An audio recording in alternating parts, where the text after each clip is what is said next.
my friends, I'd like to talk to you about the way I see things today, the way things have changed over the last year. Mainly having to do with shortages, especially labor shortages and the problems that's causing for truck owners, truck drivers, things of that nature. Anyway, if you've had to get your truck service lately, you probably know what I'm talking about. I recently had my clutch replaced at the shop I use at home, and it was down for 24 days. It took a week to get it in the shop. Then when they got it in the shop, they found things out like not only the clutch, it needed some new rear engine mounts. So they ordered engine mounts, and what do you know? The two engine mounts came with the right part numbers on them, but one was misstamped, so it was the wrong part. Everyone's new at their job. Because of the labor shortages, people get promoted into spots they shouldn't be in, and other people get hired and put right on the job before they're trained correctly. You can't blame the people that much. They don't know. They're new. It's just the way things are today. The other problem is you have businesses that you realize that you're stuck, especially when you're on the road. You have to take them. They can charge whatever they want, and they can get it, whether their service is quality or not. I would like to give a shout out to the Kenworth dealer in Omaha. It's I think at the Gretna exit. I don't know. It's a little on the east side of Omaha. A huge Kenworth dealer. I went in there at 11 o'clock. My truck was stalling out. They couldn't get me in that night. They closed at midnight Friday night, of course. Saturday morning, they were busy, but they did get me in. And they replaced, they call it a box on the DPF with 3 sensors in a box. The guy told me, the service manager told me that it was just the box. They call it the box. It's got a circuit board in it. So it was just the box that was bad. The sensors were good, but I had him replace. He told me I didn't need to replace the sensors, but I did replace them. I've got 900,000 miles on my truck, so I plan to keep it at the price of trucks today. I'm not about to spend $250,000 on a truck.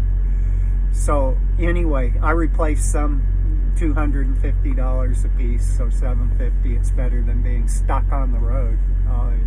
But I gotta give a shout out to that guy, because he didn't try to get me to replace things that didn't need to be replaced. I made the choice of doing it because I needed to do it anyway at some point. But I've got to say that other places I could have taken it in, and they probably would have had me replace my DPF filter as well. Maybe another $3,000. But anyway, they got me out of there. I think it was 3 o'clock in the afternoon. But they didn't have to work on my truck. They had plenty of their own local trucks they could have been working on. Anyway, I'd like to. Also that place. Another reason to stop at that place is they have a nice driver's lounge.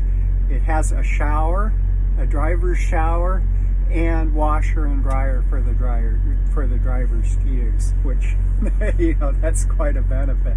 And I'd like to contrast that with I stopped in San Leandro at the Kenworth dealer there, and it was Monday morning. I stopped there, told them I needed a diesel doser changed out. The girl there told me, well, you have to go through our triage, and the guy there is busy today, so come back tomorrow. And I did have one more drop tomorrow, so I came back Tuesday. There at 10 o'clock, and they said, well, the guy leaves at 2 o'clock, but we'll get you in. came 2 o'clock, he had already left for home. So, you know, it's like they couldn't care less. And while I was in there, there was another guy in there complaining to the lady there that his truck had been in the shop there for 30 days. He needed it out. He had lost one account. He needed that truck out. I think he had 5 trucks, something like that. And, you know, she couldn't care less.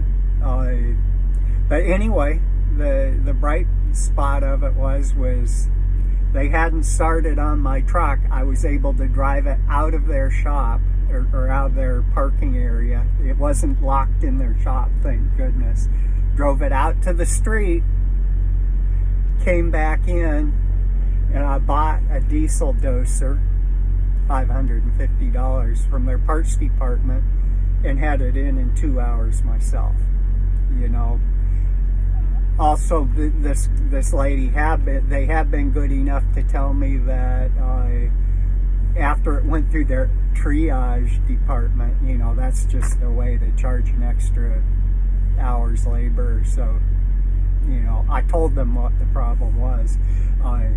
That at that point the guy would decide if they had the parts and when I could come in, when they would get to work on it. So I could have been stuck there for another week waiting on these jokers. But anyway, definitely a shout out to stay away from the Kenworth dealer in San Leandro, California. Well, maybe it's not their problem. Maybe it's just labor problems today. I don't know. But all I can say is I would have been stuck there for days, or I had been stuck there for 2 days because of their laziness and not being upfront with me about how things were going.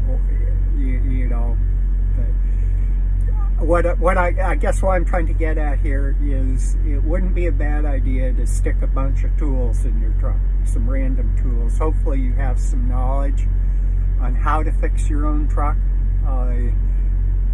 There's a lot of YouTube videos out right now. But I might put some videos out geared more for how to fix your truck while you're on the road, while you're on the street in front of the parts place, the dealer, whatever. You know, and it might not all be the dealer's fault. It's just they can't get labor right now. So, you know, if you can, maybe we need to gear videos more to how to fix it on the road with basic tools. It's one thing to fix your truck at home,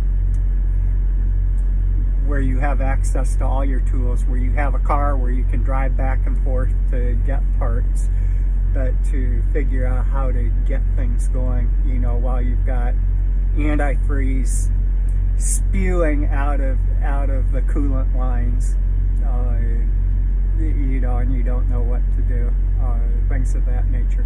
I might start some videos related more to that, but anyway, just a quick quick mention here. If it's been 200,000 miles since you changed your diesel doser and your DEF doser, they need to be changed out about every 200,000 miles. Mine went 250,000 miles, and at that point I was getting constant regens and smoke coming out during the regens. So learn from my mistakes here. But I just thought I'd make a quick mention about that. Grab some tools. Maybe we should have a video on what sort of tools are good to carry on your truck. But anyway, that's all for now. Thank you for watching.